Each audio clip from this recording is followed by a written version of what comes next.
caste system, teachers, and it was so expansive that once they went after debassification, they removed all the civil servants. There was no institutional memory. There was no competent technocrats. So there's a lot of, I think, parallels and bits and pieces that one can take. And there are also, of course, a lot of countries that are very recent in the region, like Libya, that stand out, that really kind of, fortunately descended into chaos. And that was, I think, just complete Western neglect, moving on completely and letting, various forces in the region form backers. And so it's really primed, if you will, for, a proxy battle, which is, I think, something we really need to avoid. If you're just joining us here on the Sunday Magazine, I'm joined by political scientist Besma Momani and longtime Middle East correspondent Kareem Shaheen. Kareem, the other country that we haven't really talked about in the region is Israel. Since Assad's ouster, Israel has launched airstrikes against Syrian military assets. Today, the Netanyahu government has approved a plan to expand settlements on the Israeli-occupied Golan Heights. It wants to double the Israeli population on the Golan. Where does that fit into this larger picture? It's really an unfortunate series of events. The Israelis, of course, when the regime fell, they took over additional land in the demilitarized zone near the Golan Heights. They've also conducted a very wide-ranging campaign of bombing Syrian conventional military capabilities, as well as some chemical weapons facilities that have belonged to the regime. And it's unfortunate that these chemical weapons facilities were not bombed prior to the regime's fall, when it was actively using it against its own citizens. It's really it's opportunistic. It's unfortunate that Israel's first steps in the immediate aftermath of the fall of the Assad dynasty is to bomb Syria, to occupy Syrian land. Israel, of course, is concerned that there's going to be a continuation of supply routes from Iran through Syria and into Lebanon. When the current leader of Hezbollah came out yesterday in speech and said that the group had lost its supply route through Syria, that there is no credible threat to Israel there, because the rebels have been fighting Hezbollah and they've been fighting Iranian militias for most of the past 13 years. And so they certainly have no interest in continuing to allow these weapons supply efforts to continue. And Al-Jilani himself put out a statement yesterday saying that Syria's new rulers have absolutely no interest in fomenting a conflict with Israel. And yet, the first letter that they sent to the UN Security Council this past week was to complain of Israeli violations of Syrian sovereignty. The only way one can see Israel's actions currently is that they're completely opportunistic. It's the use of violence to resolve any potential future conflict in the region. Yeah, Al-Jilani told Syrian TV Besma that Israel has no more excuses to carry out airstrikes in Syria, and that Israel attacks in Syria and so have crossed red lines. Israel, of course, will say it's doing it for its own security, that it needs to do this. How volatile is this part of the situation? Very. And I think you can't ignore the reality that Netanyahu's cabinet is ultimately, composed of many extremist, alt-right, expansionist members. And this is really troubling. I mean, one just needs to look and see the kind of vitriol that's coming out of that cabinet with regards to resettling Gaza, expanding and settlements in the West Bank. I mean, settlers in the West Bank have gone on pogroms, and to say that on the Golan, I mean, it's just extremely, extremely troubling. It's absolutely, as Kareem said, opportunistic. And I think, the fact that the West hasn't really put its foot down when it comes to Netanyahu's war on Gaza is indicative here.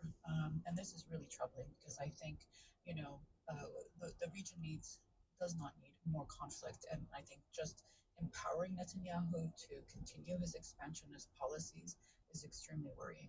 I want to ask you both about the refugee situation out of Syria, because there are millions of Syrians who have fled in the last decade plus, 100,000 or so coming to Canada. And there are, again, debates about this, about what, not Canada says the doors are still open and we welcome refugees, but Europe, we're seeing some different approaches to this.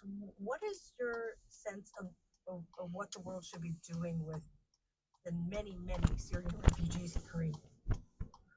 Well, I think it's unfortunate that Europe spent for so many years was saying that Assad is a guarantor of stability, not recognizing that the brutality of the regime towards ordinary Syrian civilians is what was driving so many people to flee. Nobody wants to leave home, but they will if if the children's lives are being threatened.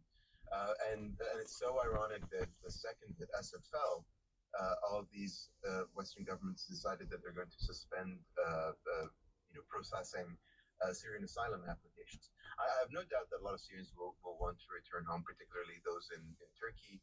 But it's also important for Western societies to realize that that a lot of these Syrian professionals who are living in countries like Germany, in Canada, and elsewhere have expertise that these societies need. Many of them are doctors, many of them are engineers, many of them are highly skilled professionals. And them leaving is going to add additional pressure on things like the healthcare systems that are collapsing in a lot of parts of the West.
additional help from audio technician Emily Carvalho. Our senior producer is Howard Goldenthal. Our executive producer is Brian Colton. I'm Leah Chattanooga. Thank you for lending us your ear.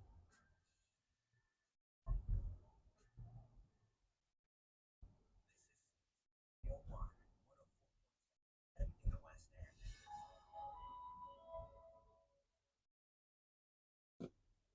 I was looking at it. I think it'd be really awesome to put hockey card collection together. We're cheering on some Indigenous hockey heroes from the Bingo Hall to the Hall of Fame, from hockey cards to hockey leagues, honoring legends of the past and creating new ones for the future. Unreserved with Rosanna Deerchild this afternoon at 2:30 in Newfoundland or Mountain and Pacific, and on demand on CBC Listen. And then it's What on Earth with Laura Lynch. While most Canadians are focused on the Canada-US border to the south, today we're going north to look at how the boundary with Alaska is raising questions for some First Nations about mining and the climate.